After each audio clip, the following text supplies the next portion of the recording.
ওই মামা ওই যে দেখ আশা বলে ধরে যাইতেছে গেলে রে হঠাৎ করে উঠতো মামা কারো তো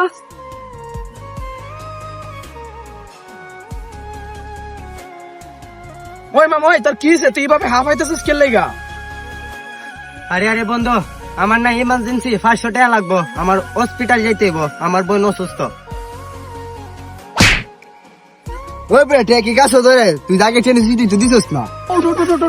আরে মামা উঠ। ওই বেটা তুই গায়ে তেলাতে ফেলাই দিলে গেলে হ্যাঁ বেটা যেহেতু কইছে 500 টাকা লাগবো তুই দিয়ে দিবে এসেন তোর থেকে আগে টিয়া নিছি গেলে কি পরিশোধ করবো না?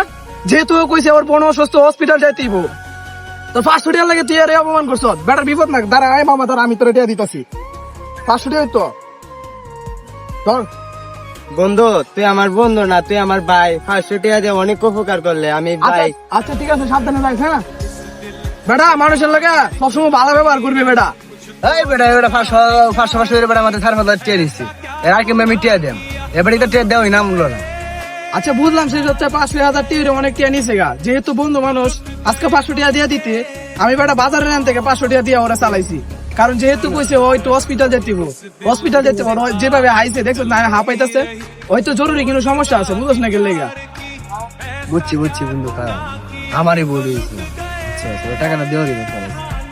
আচ্ছা যা এবার হয়েছে চল বাড়ির দিকে যাই সন্দেহ হইতেছে গা যার আব্বা আমারও বিছাইবো। বন্ধু এরকম হওয়া উচিত, যে কোনো মুহূর্তে আপনার পাশে দাঁড়াবে। আর এরকম বন্ধু কার কার আছে আপনাদের বন্ধুর কাছে ভিডিওটা শেয়ার করে দেবেন, আর ভিডিওটা ভালো লাগলে একটা ফলো করে দেবেন।